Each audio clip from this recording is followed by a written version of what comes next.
നമ്മുടെ കേരളത്തില് BJPയുടെ തിരഞ്ഞെടുപ്പ് രാഷ്ട്രീയ ചിത്രം മാറുമറിയുന്ന നാളുകളാണല്ലോ ഈ കടന്നു പോയിക്കൊണ്ടിരിക്കുന്നത്. കാരണം ഇപ്പം തൃശ്ശൂരിൽ നിന്ന് ലോക്സഭയിലേക്ക് ഒരാളായി, തിരുവനന്തപുരം കോർപ്പറേഷന്റെ ഭരണം BJP പിടിച്ചെടുത്തു. അപ്പോൾ ഇനിയിപ്പോൾ നിയമസഭാ തിരഞ്ഞെടുപ്പ് തൊട്ടടുത്തെത്തി നിൽക്കുകയാണ്. അപ്പോൾ നിയമസഭയെ തിരഞ്ഞെടുപ്പിനെ നേരിടുമ്പോൾ കേരളത്തിൽ വീണ്ടും BJP അക്കൗണ്ട് തുറക്കുമോ? ആളുകൾക്കിടയിലേക്ക് ഇറങ്ങിച്ചെന്ന് അവരുടെ പ്രതികരണം കൂടി തേടുകയാണ് നമ്മുടെ സിയ സൂസൻ സാമും സരിക സജീവ്. ഹലോ മലയാളത്തിലെ പുതിയ സെഗ്മെന്റ് ഇന്ന് മുതൽ തുടങ്ങുന്നു, വൈറ്റ് ടോക്ക്.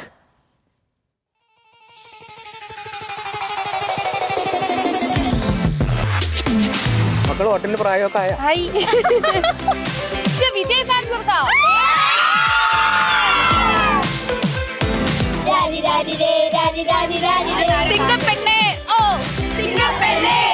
ഈ മൈക്കടി ഞാൻ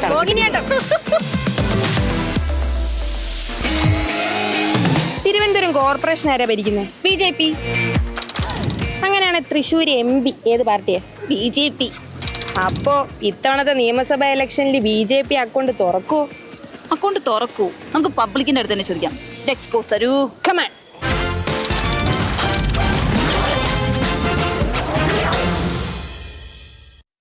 നമ്മുടെ വൈറ്റ് ടോക്കിൽ ഇന്നൊരു സെലിബ്രിറ്റി ഗസ്റ്റ് ആണ്. പോയാലോ? തിരക്കാണോ? ഒരു തിരക്കില്ല, ഞാനിങ്ങനെ ചുമ്മാ ഇങ്ങനെ ഇരിക്കുക. ഇത്തവണത്തെ നിയമസഭാ ഇലക്ഷനിൽ BJP അക്കൗണ്ട് തുറക്കും? ചേട്ടൻ എന്താ തോന്നുന്നത്? അത് നമ്മൾ ജനങ്ങള് BJPക്ക് ചെയ്ത് കഴിഞ്ഞാൽ തുറക്കും, ചെയ്തില്ലെങ്കിൽ തുറക്കില്ല. ഞാൻ എന്റെ 18ാമത്തെ വയസ്സ് മുതൽ വോട്ട് ചെയ്യാൻ തുടങ്ങിയാണ്. ഇതുവരെ വോട്ടെന്ന് പറഞ്ഞ പരിപാടി ഞാൻ മുടക്കിയിട്ടില്ല. അത് എവിടെയാണെങ്കിലും ഞാൻ വന്ന് വോട്ട് ചെയ്യും. നല്ല രണ്ട് സുന്ദരികളായ കുട്ടികൾ വന്നൊരു പാട്ട് പാടാൻ പറയുമ്പോൾ എന്റെ മനസ്സിലെ ആ ഒരു സംഗീതം അല്ലെ, സംഗീതം ഞങ്ങളൊപ്പം ചേരണോ? വേണമെന്നില്ല, നല്ല രീതിയിൽ പാടണമെന്നുള്ള ആഗ്രഹം ഉണ്ട്. അതുകൊണ്ട് മധുരിക്കും മോൻമകളെ മലർ മഞ്ചൽ കൊണ്ടുവരൂ, കൊണ്ടുപോകൂ ഞങ്ങളെയാ മാഞ്ചുവട്ടിൽ. മാഞ്ചുവട്ടിൽ ഇത് മാഞ്ചൂടാണോ? ഇല്ല, അപ്പൊ കുഴപ്പമില്ല. അപ്പൊ നിങ്ങളുടെ ഈ ന്യൂ ഇയർ ആയിട്ട് നിങ്ങളുടെ പരിപാടി എന്തൊക്കെയാണ്? നമ്മളെ പരിപാടി ഇതൊക്കെ തന്നെ, മറ്റുള്ളവരെ വെട്ടാക്കുക. ഓക്കെ. BJP വന്ന ഒരു സ്റ്റാൻഡിൽ ഉറച്ചു നിന്ന് പോവുകയാണെങ്കിൽ തീർച്ചയായിട്ടും BJPക്ക് കേരളത്തിൽ വേര് പിടിക്കാൻ പറ്റും. ഒരിടത്തൊക്കെ വേണമെങ്കിൽ തുറക്കുമായിരിക്കും. കാരണം BJPയുടെ ഒപ്പം അവരുടെ പ്രവർത്തനങ്ങളെല്ലാം ജനങ്ങൾക്ക് അനുകൂലമായിട്ടുള്ള പ്രവർത്തനങ്ങളാണ്. നല്ല പ്രവർത്തനം കാഴ്ചവെക്കുന്നതുകൊണ്ട് തുറക്കുന്നതാണ് എൻ്റെ ഒരു അഭിപ്രായം. കല്ലിക്കടലെ മുള്ളി ചെടി പോലെ ഒരുത്തി കണ്ണാടി നെഞ്ചിലെ കല്ല് വീണ പോലെ ഒരുത്തി. അങ്ങനെ നമുക്ക് കുറച്ച് തമിഴ് കുട്ടികളെ കിട്ടിയൊക്കെയാണ്. അവർക്ക് മലയാളം തീരെ അറിയില്ല എങ്കിലും തമിഴില് അറിയാവുന്ന തമിഴിൽ നമുക്ക് സംസാരിച്ച് നോക്കാം. കൊച്ചി എപ്പടി ഇருக்கு? അടിപൊളിയാണോ?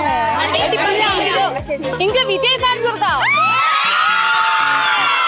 സിംഗപ്പെണ്ണേ ഓ സിംഗപ്പെണ്ണേ ഓ ആദിനമേ ഉലൈ വലങ്ങുമേ. അത് നേമത്തെ ആള് വിചാരിക്കണം.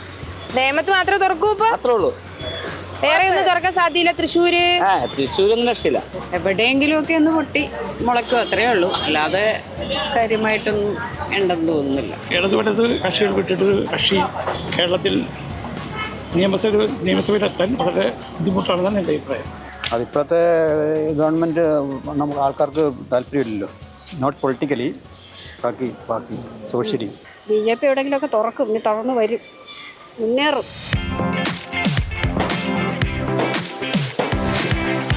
ഇല്ല തുറക്കൂല.